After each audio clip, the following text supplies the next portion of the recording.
Wake up. We're at Grandma's. I bring you...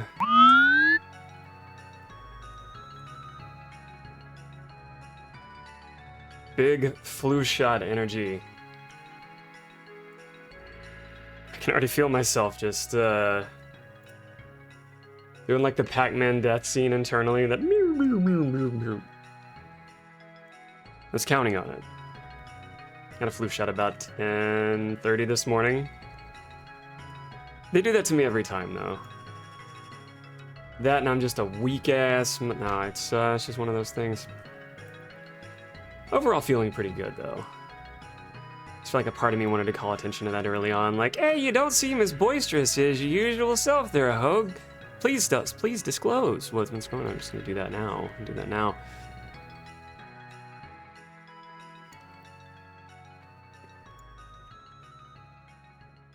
COVID shots, yeah, I usually take the next day off. Try to schedule those like get them on like a Friday. So I can spend most of the Saturday just making carpet angels. I think I'll be alright. I'll sleep it off. I did I had like a big blood draw today too. And I had, cute little, bandage around my arm. Felt like that took a goddamn half gallon out of me. But, annual physical, that whole thing. So, fasting labs, yada yada, did my fasting labs. Stay with your annual physicals, please, if you can. If you have access, if you have the means, keep your annual checkups at a minimum. Yeah, get that out of the way. Big blood draw. I had some anxious parts coming up for me in this trip because the second to last time that I went in for a blood draw, I fainted for the first time ever, which coincidentally for the first time ever when the phlebotomist had the syringe in me, she wasn't getting anything, and that's never happened before. It was about this time last year. So it was like that proceeding with her telling me, her telling me first, I'm not getting anything out of my syringe. You're not, is this normal for you? No, it's not. Like, if you've noticed, when I've had my arms, arms visible, but I'm kind of vascular. My veins they're easy to find. But she wasn't getting anything, and no sooner than that happened, she's telling me I'm going flush and was about to pass out.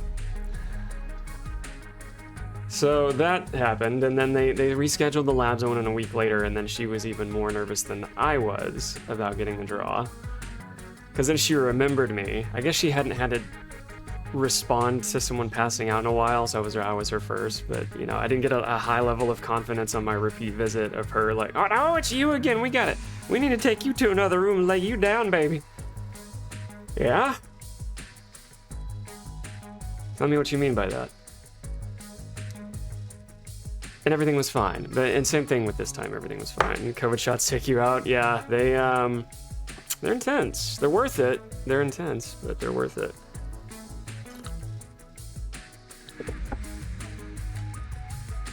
Especially if it mitigates, the effects of long COVID, because the more data I see on the effects of long COVID as it relates to like neurological concerns and even like in the ongoing immune system concerns and even like bone health, it affects like everything. So every little thing we can do to kind of give ourselves a little buffer is helpful, right? It at least creates a control knob on easing some uncertainty, I think.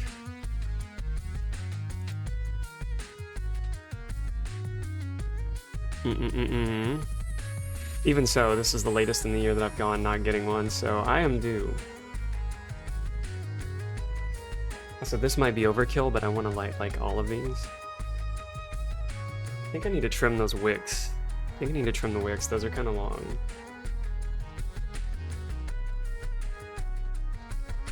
We gotta set the vibe though. I don't know, maybe I'll wait, because if I pull up an article, I'm gonna have it covering the candles anyway. I'll wait until we start Twilight Princess, and then we can light them up. Wait until we start the game, and then we can light them up. So this Deus Ex track has me wanting to play that game. I've never finished that one. I've got 2 articles on the docket tonight, as opposed to the usual 3 or 4. First one is on our... We learned a little bit more about our amygdala and its function as it relates to PTSD, which is a surprise to no one. We've already known our amygdala plays a critical role in our survival because it's the emotional kind of center of our brains, communicates directly from kind of the lower centers of our brain to higher, more executive functions. But it's part of the midbrain limbic system. It's a very small part of our brain that plays a very big role in communicating fight or flight. And if you've ever heard me reference our autonomic nervous system here, especially your sympathetic nervous system, it signals that, and then you can kind of communicate back to it by way of the parasympathetic nervous system. So when you're feeling pretty activated physically, by way of like self-talk and cognitive strategies and breathing exercises, you can calm yourself back down. All of that's courtesy of your amygdala and your thalamus and hypothalamus and a few other systems that start going higher and higher. Point is, it's been known for a long time of its critical function, but, you know, learning more all the time. In this case... This article is on neuroscientists starting to unravel the amygdala's complexity, shedding new light on PTSD. The more we learn about that, the more PTSD treatments can improve.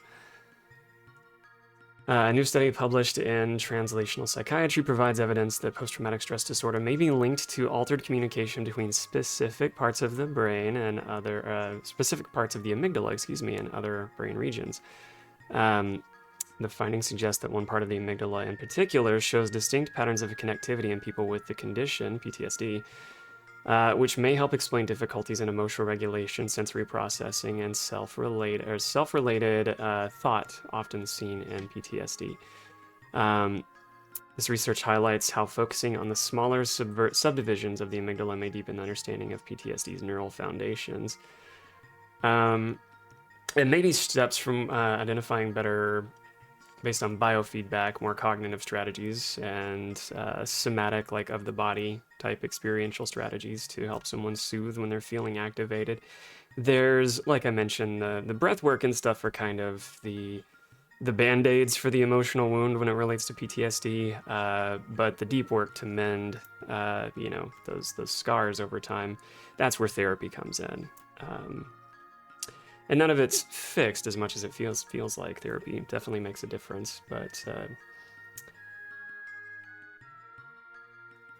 I forgot where I was going with that. The amygdala is often described as the brain's fear center due to its well-established role detecting. That's kind of a misguided description. It's so much more than that. Well-established role in detecting threats and triggering fight or flight responses. However, scientists now recognize it plays a broader role in how we experience emotions, respond to rewards, and process sensory information.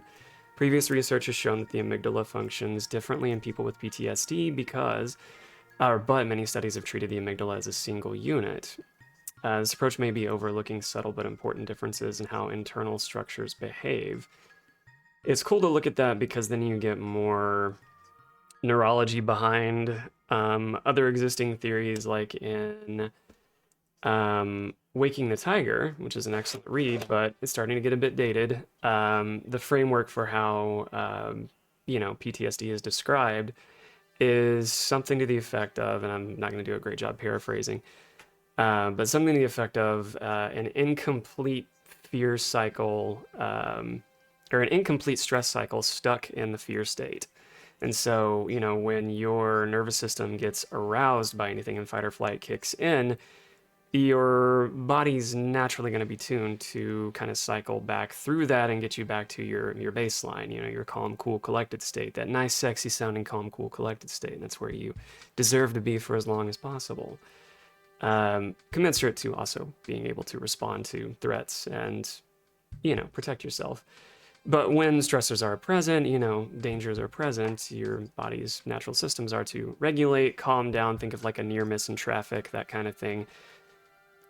Jump scare in a game. Quick startle happens, and then you notice over time there's that that hit of norepinephrine, kind of an adrenaline rush. But you calm down eventually, and you kind of notice your heart rate and everything else starts to decrease as you regulate too. So like the same thing with PTSD, when it's an incomplete loop, kind of stuck in the fear cycle. Anything that cognitively or sensorially reminds the nervous system of what happened when that too fast, too much, too soon PTSD moment occurred. It mimics the same protective responses that kept you alive whenever that incident occurred, but at that point it may be over serving, right? So it's a matter of, okay, what do we do about it? There are treatments available. So the amygdala, made up of several different regions or subnuclei that connects to different parts of the brain and support different functions. These subnuclei include the basolateral, central medial, and superficial regions, each of which is thought to contribute uniquely to emotion, behavior, and bodily responses. The new study aimed to clarify how these substructures connect with the rest of the brain in people with PTSD compared to those with trauma exposure. By focusing on these smaller components, the researchers hope to uncover a more precise pattern of brain function and associated with the disorder. Most people have heard of the fight or flight response, how your body reacts when you're scared. A key player in that response is a part of the brain called the amygdala, which is heavily involved in PTSD, said the study author Elizabeth Harris. In most recent research, the amygdala is treated as though it's one single structure, but in reality it's made of several smaller regions that may each play different roles. They want to look more closely at how these smaller regions connect to different parts of the brain by comparing people with PTSD to those without trauma exposure. We hope to see whether these connection patterns can give us new insights into how PTSD affects the brain. For their study, the researchers analyzed brain scans of 129 adults, 65 individuals with PTSD, 64 non-traumatized participants. Which even then I would think they would want persons who had some trauma exposure but didn't have PTSD, because that accounts for like the majority of persons. Certainly throughout our lives we're going to be exposed to stress and grief and loss and that sort of thing. Doesn't mean everybody gets PTSD, but almost everybody has like some sort of potentially traumatic experience. You're exposed to trauma even like vicariously. Those who saw an influencer killed recently, that happened in recent weeks too, like seeing that's vicarious trauma.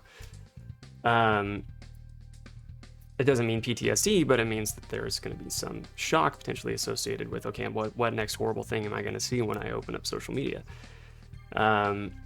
Things to work to. I guess my point is that I'm sure they'll call attention to that, but broader population study create more validity as they are kind of structuring their modality for the study. PTSD group included civilians who had experienced a variety of traumas. Nearly half reported trauma in childhood. Many also had conditions like depression or anxiety. None of the participants had a history of psychosis, traumatic brain injury, or substance dependence. Instead of using data from a typical resting state brain, the researchers used a method known as task-derived intrinsic functional connectivity. Everybody's familiar with that, of course.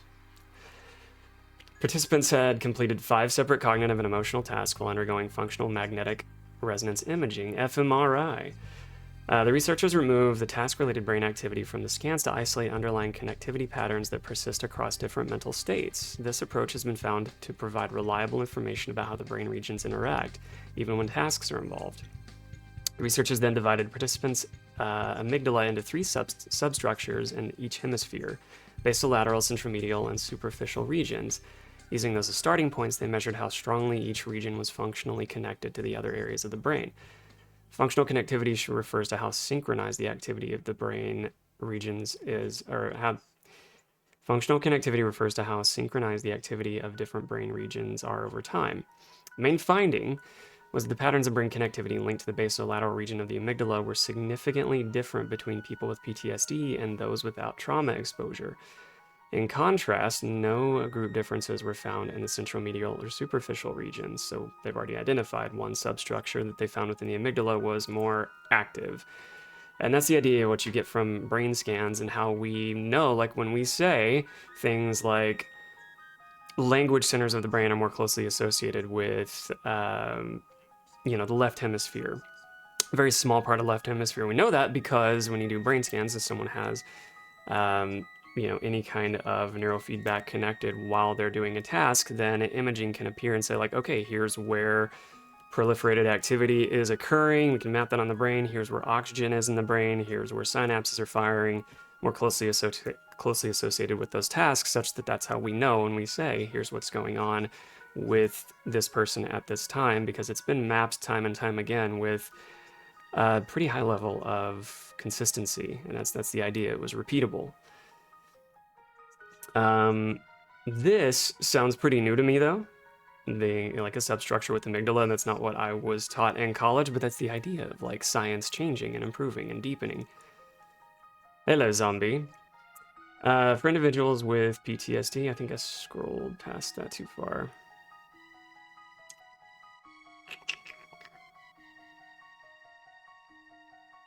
Got the subtypes. Hello, hello, hello.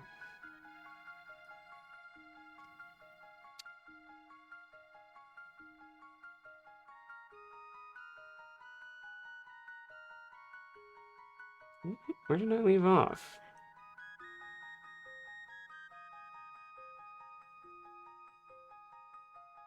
I think it was there. The main finding of the patterns of the brain connectivity linked to the basolateral region of the amygdala were significantly different between people with PTSD and those without trauma exposure.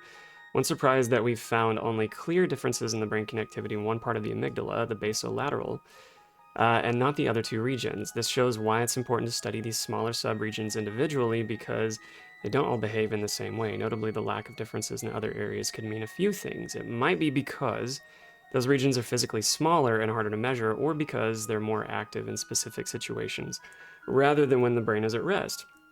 And referencing the incomplete stress cycle stuck in fear as it relates to like somebody who's had an event that would later result in PTSD, yeah, there's going to be a heightened proliferation of those systems that came online to effectively overfunction and overserve to an event that was too much, too fast, too soon. That's the simple verbiage in how a trauma occurs. If you're thinking about like an intense stressor, that's the verbiage that I adopted, was too much, too fast, too soon. So overwhelm, simply put, overwhelm. But a very specific kind of threat. One of these regions, the central medial amygdala, is especially linked to gathering responses, so its role might stand out more if people were doing a task instead of just resting in the scanner. Overall, this tells us there's still so much to learn. Each part of the amygdala has its own role, and exploring those differences could help us uncover even more about how PTSD affects the brain, which affects all kinds of treatments, both cognitive and then more experiential and of the body, and then of course pharmacotherapies. The basolateral region showed reduced connectivity with several cortical areas, including the prenucleus, posterior cingulate cortex, and precentral and postcentral gyri.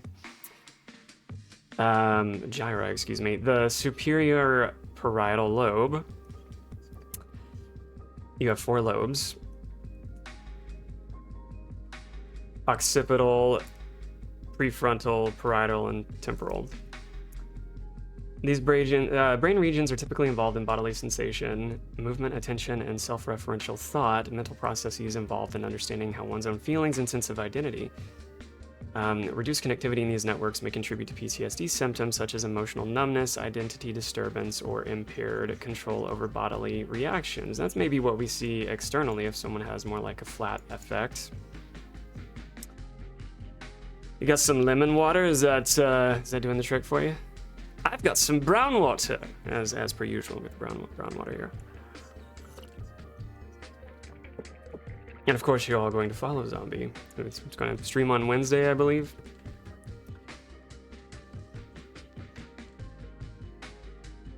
You always find the most unique games to play, and I deeply admire that. That last one kind of played a lot like a visual novel. But it was nasty. It was a good kind of nasty. It was a lot of interestingness. Waves and waves of interestingness. You got some brains to munch on, and hopefully not your own. That poor character got munched on plenty. The timing was kind of atrocious, wasn't it? It gives you like 5 seconds to figure. Well, I mean, maybe that's too real. It gives you about 5 seconds to figure out how to not die. Yeah, I think there's a reason why we see so many of the, outside of like development ease, that kind of thing, why we see so many indie games that, I'm sure there's a nostalgic component too, but why so many indie games like reference that style.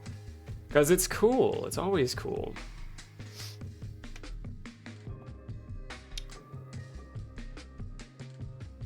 I think, I don't know, tell me y'all's thoughts. I think if games look a little too real, I don't know, this is going to sound kind of paradoxical. I think if they mimic reality too much, we don't use as much of our imagination to kind of project ourselves into the game,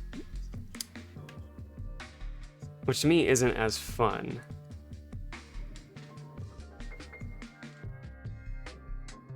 It's I guess a different type of game, different type of experience that you're drawing for. And I don't mean like immersion, I mean empathizing with the player, using your imagination and kind of suspending reality. It's not a mission to stream it. If I had to emulate it, so be it. Well, you found Zoms finds a way. Zoms finds a way.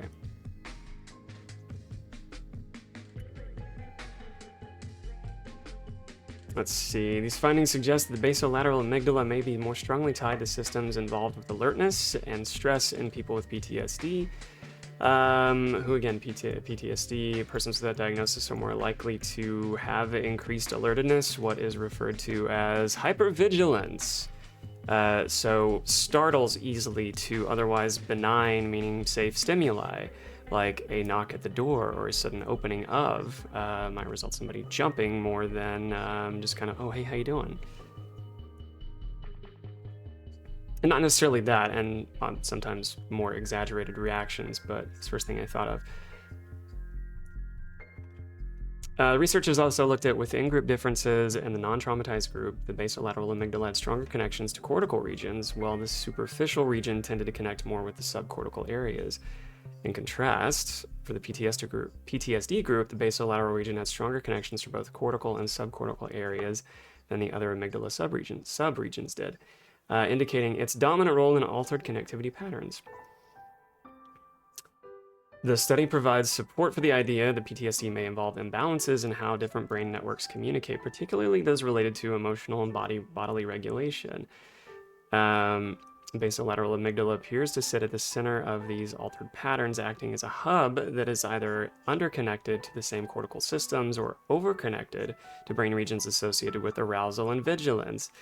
I did say hyperarousal earlier, and hypervigilance. This pattern may help explain why people with PTSD often report feeling constantly on edge or disconnected from themselves and their bodies. And that's the important thing, and I would say this about any diagnosis. If you live with someone that you love who has a mental health diagnosis, yes, part of the work is on them to be involved in their own treatment, but it also behooves you and all parties to learn about their diagnosis, what comes up for them, and how you can help them.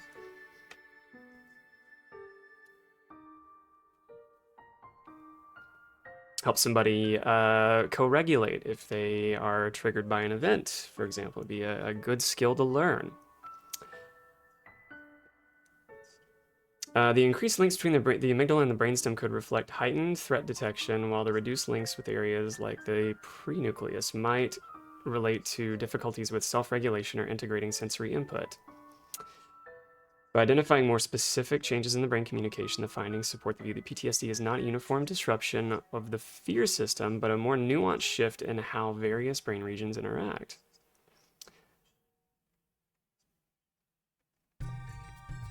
Like all research, the study has some limitations. The biggest one is the comparison group we use when studying PTSD. You ideally want to compare people with PTSD to those who have also experienced trauma but not developed PTSD. Okay, on this one I did read ahead. In our case, the comparison group wasn't quite that gold standard, so it's important to keep that in mind. Oh, you know it. So on the subject of the amygdala, I think this is worth knowing. Bright light! Bright light! Get that back in dark mode, mama. The amygdala is involved in regulation of anxiety, aggression, stress responses, memories tied to emotions, and social cognition. It's involved in activating our fight or flight response, impacting how we react to potentially dangerous situations. While this adaptation can help us stay safe, it becomes dysregulated. It can become dysregulated and lead to overreactive responses. Those with overactive amygdala may feel these responses acting up even when they're not in danger. That's what I was referencing earlier about having a level of hypervigilance and an exaggerated reaction to an otherwise benign stimuli. Since the amygdala is connected to emotional memories, and that's part of it, hippocampus plays its role too. Since the amygdala is connected to emotional memories as well as current emotions, it's involved in flashbulb memories, or vivid, detailed memories of surprising and emotionally significant events or historical moments.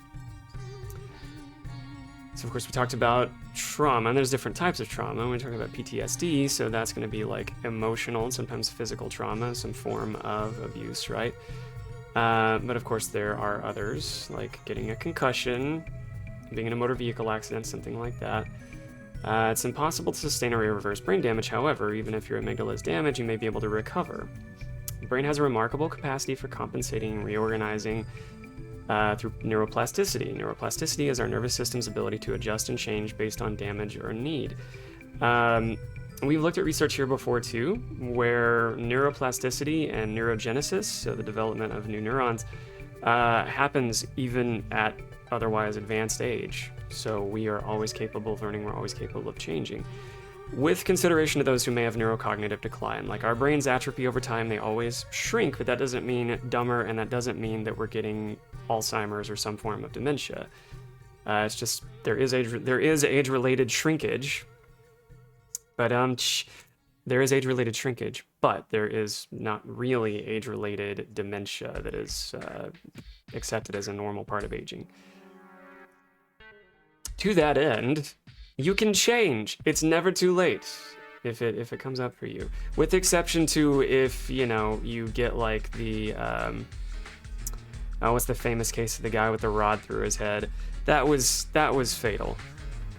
Hi X, good to see you. We're learning a little bit about some newer subregions of the amygdala that were identified, and one that's a little more online for persons who have been diagnosed PTSD. So that's where we go. It's a bit of shrink age. That's right, getting the shrink age. But neuroplasticity is still a thing, still a production, an ongoing event. Added bonus, most of us have the good benefits of, 3 squares a day, maybe an ability to take things like fish oil, things to protect our brains.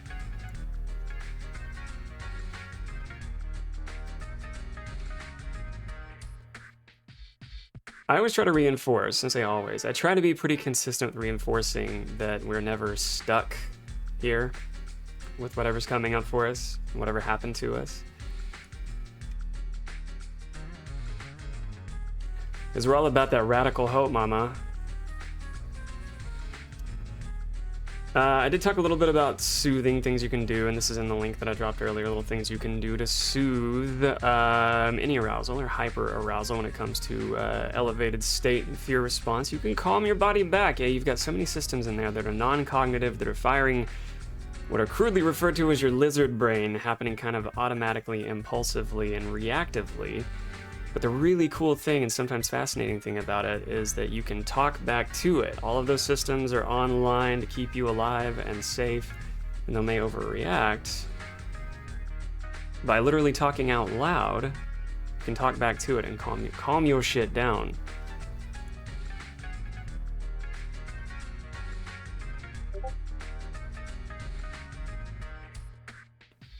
Physical movement, where and when available. Deep breathing. I'm a big fan of dance. Singing involves a lot of breath work. We got any singers in the house? I don't know if I qualify as a good singer, but I like to sing. Especially in the car while driving. That's the That's usually the more routine, like high stress event that we run into. Car singer, shower singer, when nobody's home singer, or when people are home. Hopefully they get to hear you. Be heard. Take up space. Where's I going? Okay, shifting gears. Did anybody ever use Last.fm on your music players over time? Run the risk of referencing something that might be lost on the timeline, but it still exists. It's still out there.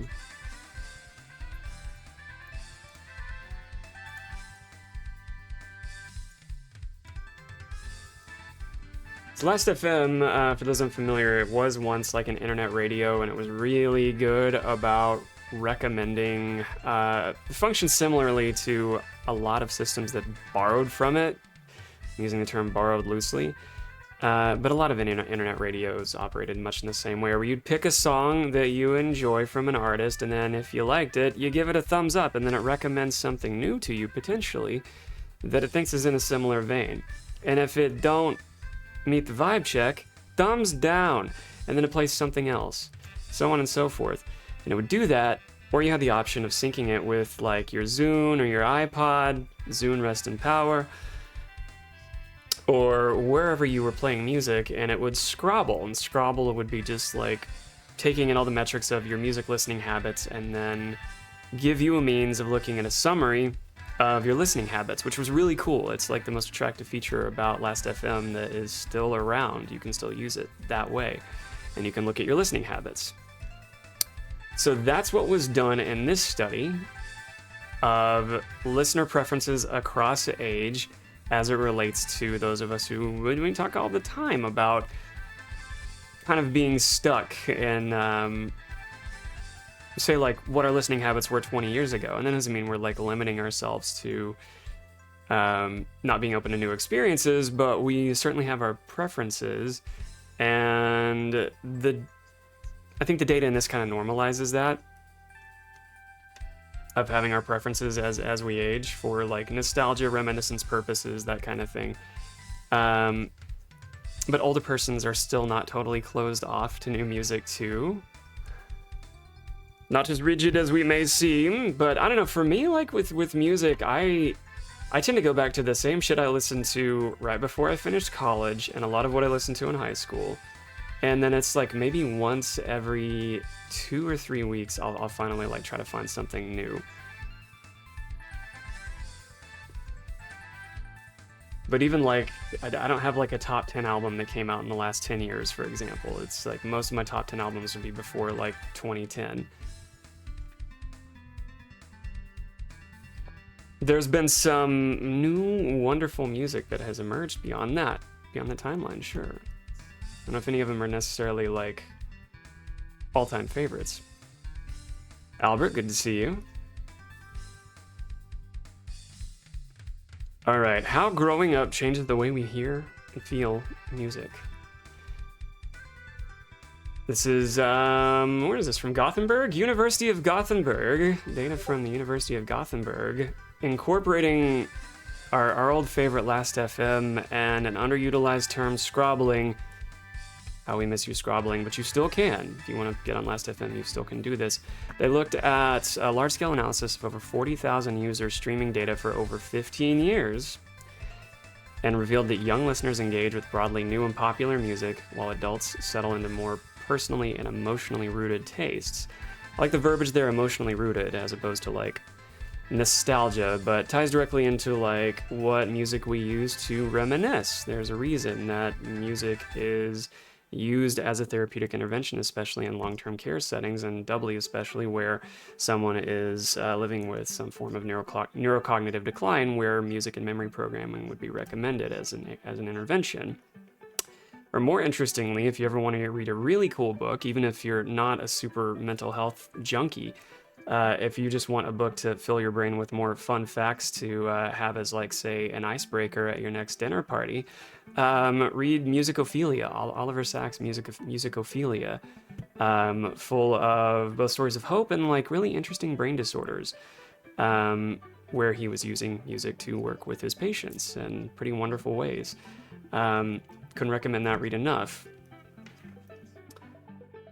Back on this, this is one of those things that kind of ties into kind of reinforcing probably what we already suspect. So a little bit of healthy cognitive bias in this case, reaffirming what we probably already suspect is that our listening tastes were likely more diverse when we were younger by influence of a lot of things. Our listening preferences and habits were diversified as we were younger for a lot of reasons. We might be more susceptible to media, pop culture influence, whatever's topping the charts, friendly recommendations, more frequent exposure to social groups to do that and that sort of thing. But then we age into maintaining different rituals and maybe less time to block an hour or two out of the week, for music discovery. I was planning to get to a shout out. I was trying to wait till I was done riffing. That's the other thing. I wasn't holding off on I wasn't deliberately not shouting anybody out. I was just trying to wait until I was done with this part of the stream, which is fine. We want to love on everybody.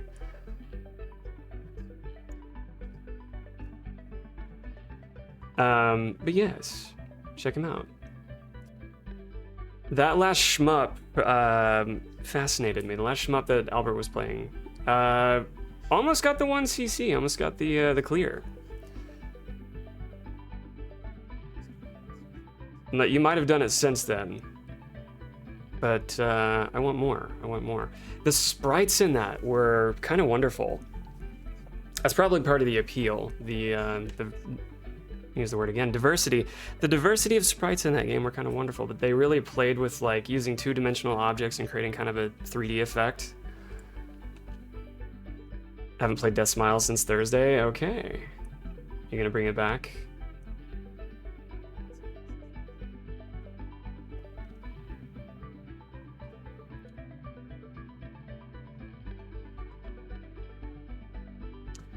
But yeah, tying this back into what might be, at least for me, some healthy cognitive bias and kind of reaffirming what we already suspect, and this ties into at least what my experience was, so subjectivity, yay.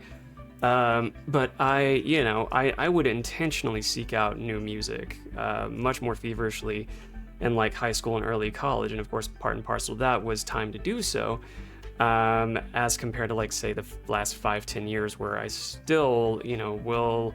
Thanks to like Bandcamp and social media, I still try to find new music, but a lot of the new music I find is just new music from artists I already listen to, so it's not necessarily new music to me by way of like the same music discovery habits I would have when I was younger. In this study, where they used data from Last.fm over a period of 15 years and 40,000 users, again, they revealed that younger listeners engage more broadly with new and popular music, while adults settle into more personal and emotionally rooted tastes, so the nostalgia and reminiscence kind of focused type listening. With age, nostalgia becomes a dominant force shaping listening habits around the music of one's youth. These findings highlight how deeply intertwined music, identity, and memory are, and how platforms can better cater to listeners across generations. Key facts here. Adolescents explore diverse and trendy genres across the musical spectrum. Older listeners increasingly return to songs from their youth reflecting emotional ties and memory, and findings could improve age-tailored music recommendations for streaming services.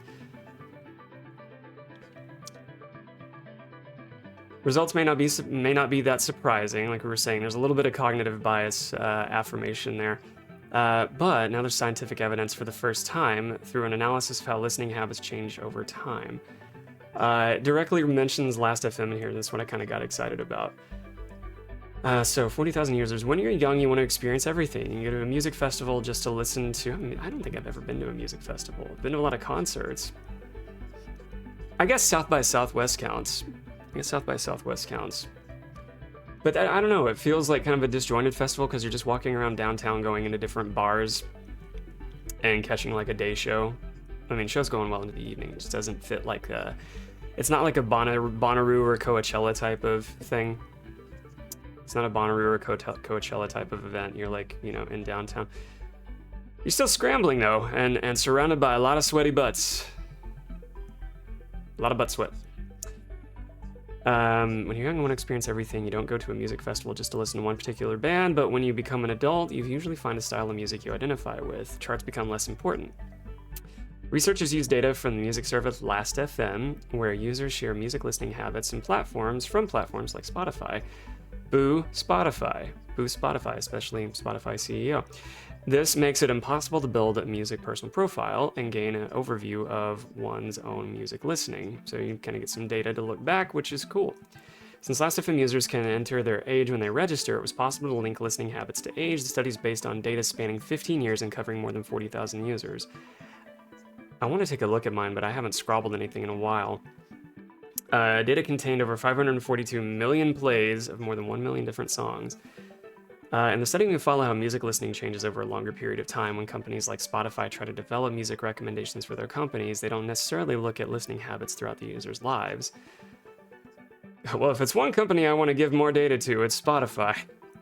Please, exploit and profit off of all you can. You're barely getting by. My son was trying to rap in Eminem's Godzilla the other day in the bathroom. How'd they do? Went to music festivals and they had multiple bands I liked. Yeah, I think that's a good reason to go. Yeah, I haven't been to a South by. That was the music festival in Austin. There's ACL, which I think is going on now. But the two big ones in Texas are ACL, which is going on now between a couple of weekends, and then there's South by Southwest that has the film festival, and then it segues into music. A lot of shows happen in bars on like the infamous 6th Street, and then there's a lawn area, kind of like on the outskirts of downtown on Lady Bird Lake. There's a lawn area with some stages that are set up too. But like a lot of what I would have been listening to at the time was recommended from like Pitchfork or whatever, probably guided a lot of my experience then. Nostalgia is a driving force, ain't it ever, mama? You talking to a retro streamer. It turns out the music listening continues to change throughout life. In middle age and beyond, nostalgia becomes a driving force. The music from one's youth accompanies one's soundtrack of our lives. Among older listeners, the pattern is twofold. They continue to engage with new music, but at the same time repeatedly return to songs from their youth. Musical taste also becomes more unique the older the listener is. Teenagers can find many favorite songs in common with their peers. This becomes more difficult with age. Your neighbor listens to death metal all the time while you're obsessed with Genesis or reggae. I say you can listen to all of the above. I don't know, reggae I've never had much of a taste for. I've definitely listened to Swedish death metal and like Genesis in the same day.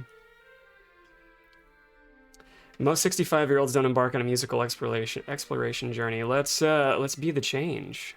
Let's be the change, huh? For companies or individuals behind a recommendation system, such as Spotify's suggestions for new music to its users, the study's findings present an important challenge and opportunities. The type of lifelong analysis of listening habits hasn't been possible until recently, simply through the fact they haven't been around for long enough until now. Key questions answered. How do music preferences change as people age?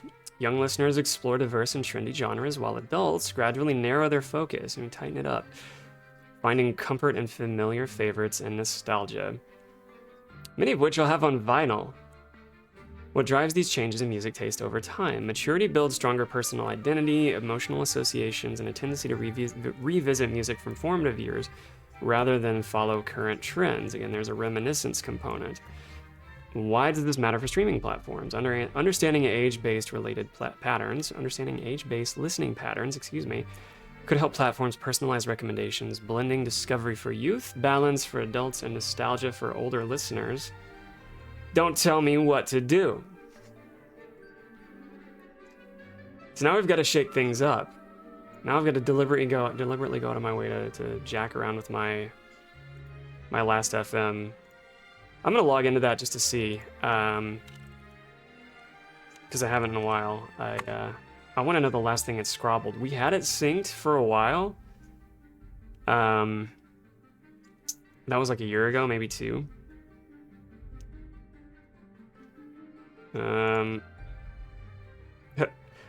What's Taylor Swift doing in the middle here? That's not me. It's not. Oh wait, I'm not sharing my screen anyway.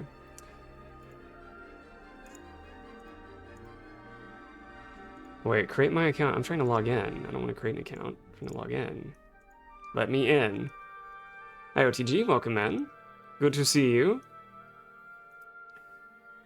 Okay, it was still going up until when I more recently canceled Spotify. I wonder if I can sync it to my my YouTube. We started using YouTube Music, which has been kind of great. The audio quality was way better.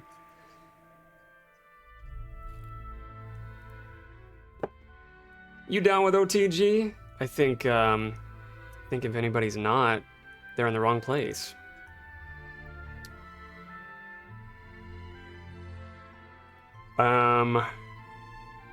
So the last thing it was scrobbling was when I was listening to Jens Linkman, which I love Jens Linkman. He re-recorded one of my favorite albums of his too. And kind of like, he didn't blow by blow cover his own songs just to make them sound better. He kind of gave different interpretations to his older songs, and now I can't even find the old album.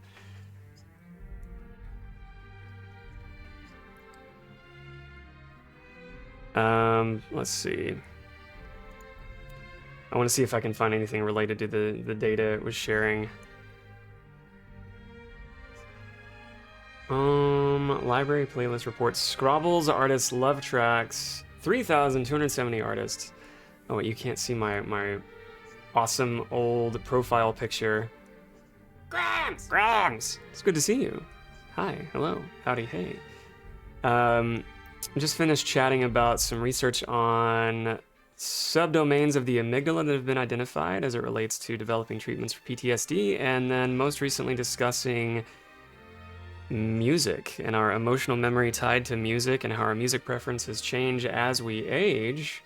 And they kind of tighten up a little bit, or at least according to the data from 40,000 users over 15 years from Neuroscience News, sharing research from the University of Gothenburg,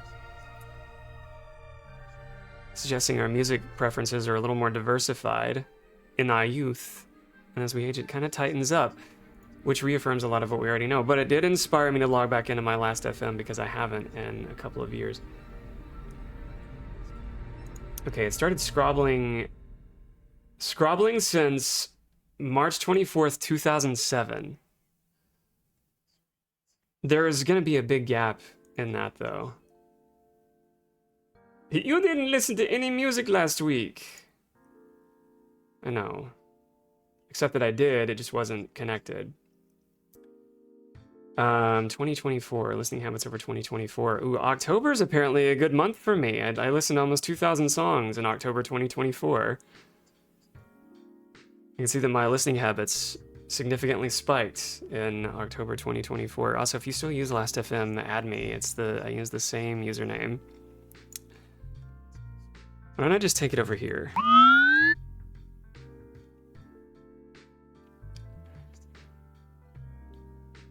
Oh, hi.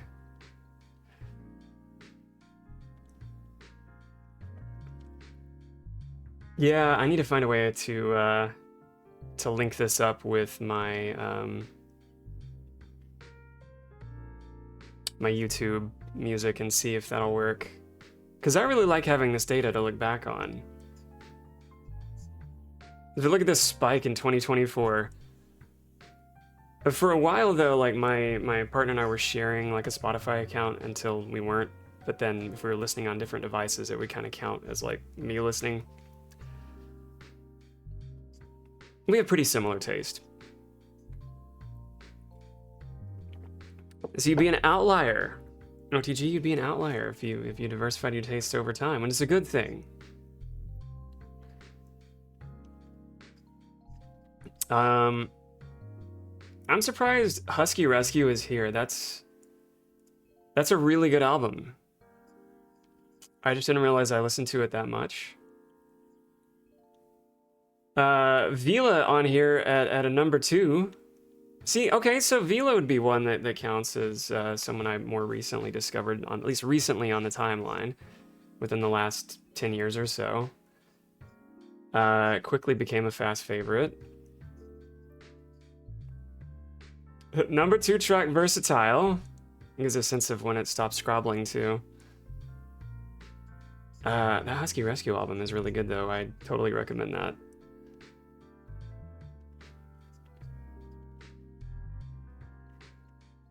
Listening clock, busiest hour 6 p.m. I like indie, electronic, and chill out. Look, like right in the middle, the chunky bit, my belly. My belly's chill out.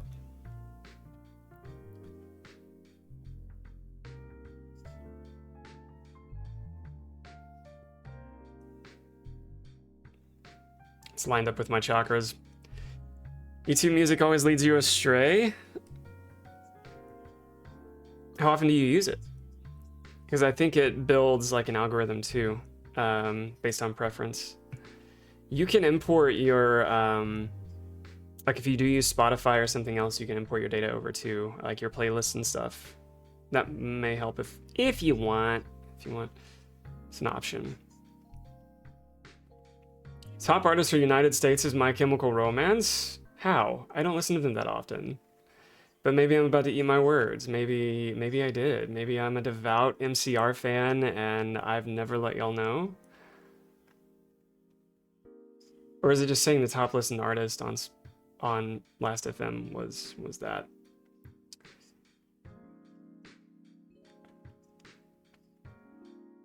It doesn't play a cohesive playlist based on one song. It makes you like, things that make you go,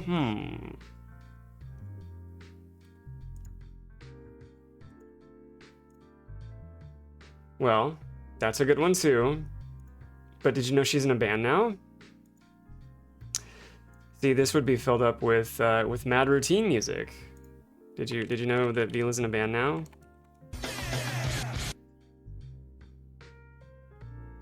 So that would take the place of all of this. Had I continued to scrabble like a good boy,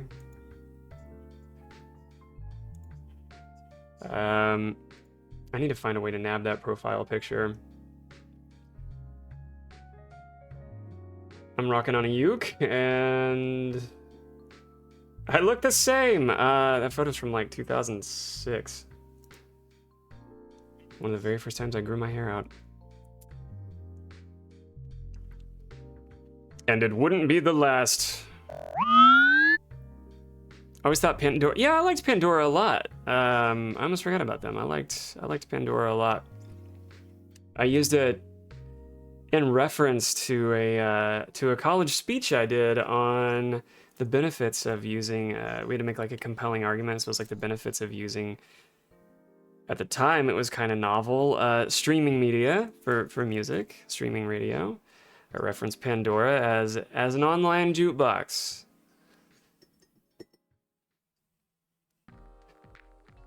All you young whippersnappers, you know what a jukebox is? And Napster, yeah, I used it until we couldn't.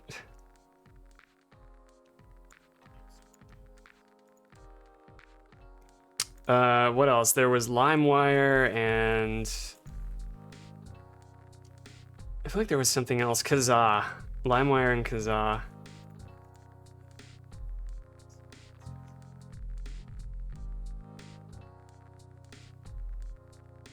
Thelonious, good to see you. Hi, hello, howdy, hey. Yeah, I liked Pandora a good bit. I tempted to go back and see if I can log into my old account there too, just to get a sense of like what I was listening to when I was using that. If I had to guess, it's a lot of the same of what I listen to now. So like Sunny Day Real Estate, Hot Water Music, probably Stereo Lab, and maybe the odd EDM. I still like a lot of electronic music.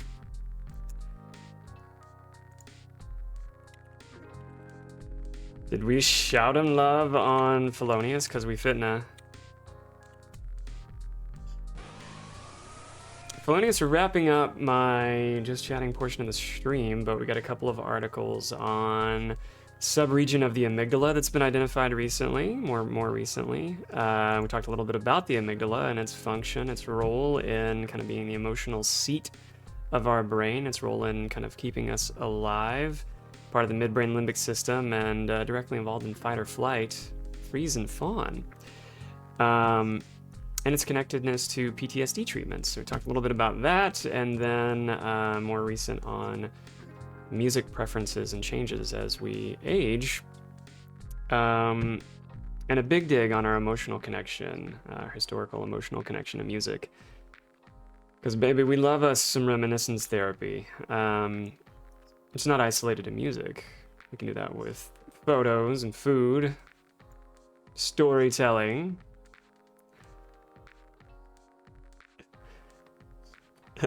Yeah, the odd EDM, it's a specific category, odd EDM.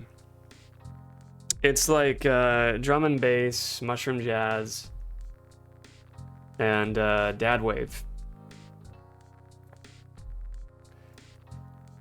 Been Lurking always has me as the amygdala always has a source of fascination for you dealing with a bit of an emergency, but in the waiting phase. So was finally able to say hello. I see. Well, thank you for hanging out. Thank you for making me a part of your dopamine menu for the evening. Yeah, it is ever fascinating to learn more about any aspect of our brain, but yeah, especially what would have once been crudely referred to as our lizard brain. The more reactive, emotional, less cognitive parts of our brain still fascinate me. I'll drop these links in the Discord when I remember to. Let me check on the time.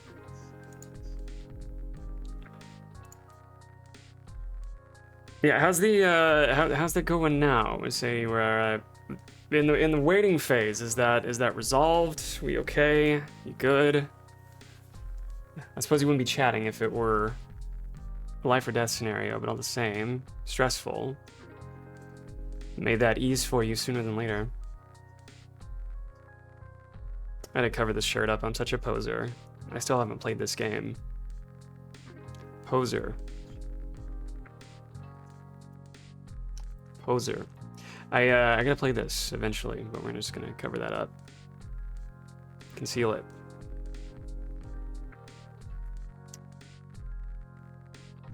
And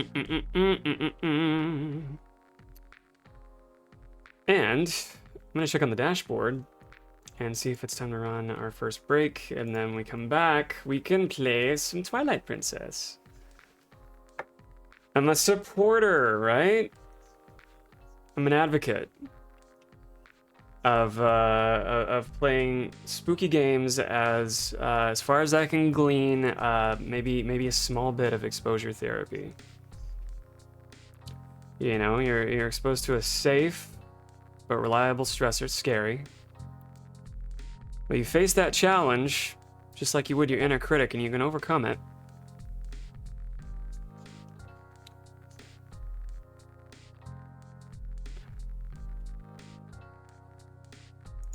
Medical staff engaged. Oh shit, this actually sounds really serious. I apologize for any retroactively apologize for any inadvertent and unintended levity to a very sensitive situation. You've got anti-venom, not life or death, not you. The subject's feeling very, very bad right now. Drop them off, waiting to pick them up. My goodness. I'm glad you're able to get them there. And everybody, yeah, fingers crossed for a good outcome.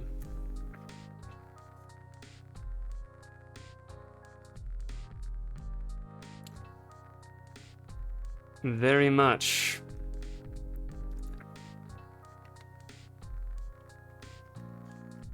Thank y'all for laying a little hug on Felonious, and if you would keep us updated, you know, we're in this now.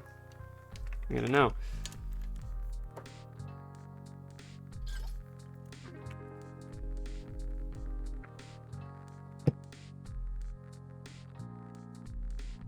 All right. Let's take a break. I'm gonna update this to the retro category and put some tunes on for us. Anybody that didn't get a shout out, please shout them out. I think we've covered everybody. Double love on Zombie.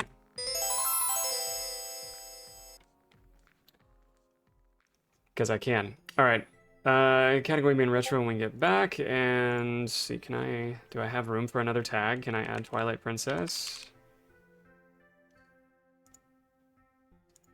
I can. All right, tunes in the interim. And at this moment, of course, is the reminder for you all to check in with your interoception, your somatic experiencing opportunity. Check in, scan your body meats from your toes to your tingles, and go a little higher. Do a thorough check. Identify where you have some sensory needs to meet, and go get them. Go get them, Tiger. And come get some of me. If it's movement you need, I've got you covered. We'll run 3 minutes of ads. If you're subscribed, of course, you won't see the ads, but you will hear the music. Make use of our temporary holiday emotes and Twitch's only, as far as I can glean, only brain twerking emote. I will see you in a few.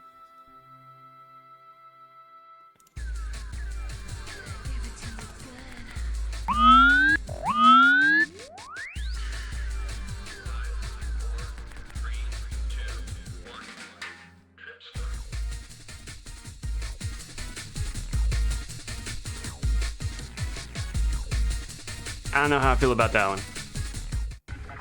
Nah. Ooh.